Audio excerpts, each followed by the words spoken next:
l'enquête de cet assassinat était aux mains de la tutelle, donc du colonisateur. Parce qu'en fait, Rwagasore a été assassiné une dizaine de mois avant l'indépendance du pays. Et pendant toute cette enquête, le rôle de la Belgique a été escamoté. Et donc, moi, j'ai pu étudier le dossier répressif de la tutelle pour la première fois.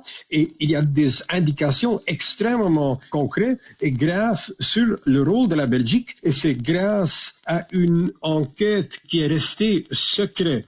Et c'était une enquête parallèle qui a été faite à Bruxelles, en Belgique même, qui était spécifiquement orientée sur la question quel était le rôle de la Belgique dans cet assassinat. Il est maintenant tout à fait clair qu'il y avait eu 3 réunions du cadre colonial au Burundi dans les jours qui ont suivi les élections qui ont été gagnées par Rwagasore.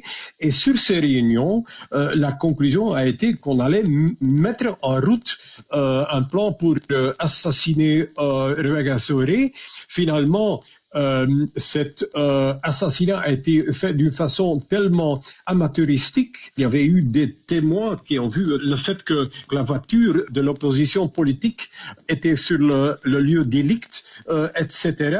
Tout ça a donc en quelque sorte forcé le colonisateur donc d'arrêter l'assassin et très vite après les autres comploteurs. En fait, c'est sur cette 3e réunion dans les jours après la victoire électorale de Rwagasore, c'est le résident Régnier qui à un certain moment a mis la liquidation du prince Rwagasore sur la table comme une solution au problème du pays, quoi. J'ai notamment trouvé dans les archives un télex de la sûreté coloniale qui dit que en fait les femmes de tous ces administrateurs coloniaux avaient pris un panique quand ils ont appris ce qui a été décidé à cette réunion et ils voulaient même à un certain moment alerter la presse. En tout cas, cette enquête a été tenue secrète parce que le but de cette enquête n'était pas de poursuivre les Belges qui étaient impliqués dans l'assassinat.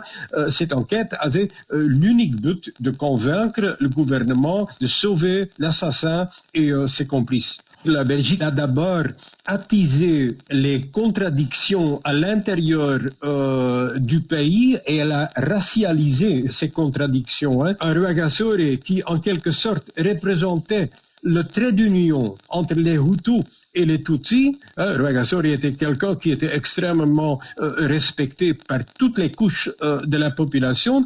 Rwagasore a été éliminé, alors ça a donné un libre cours aux frictions et aux haines, et ça a donc provoqué finalement les luttes entre Hutus et Tutsis dans le pays. Donc dans ce sens, à l'origine du problème, bien qu'il ne faut pas réduire toute la responsabilité à la Belgique, les élites burundaises ont leur responsabilité aussi.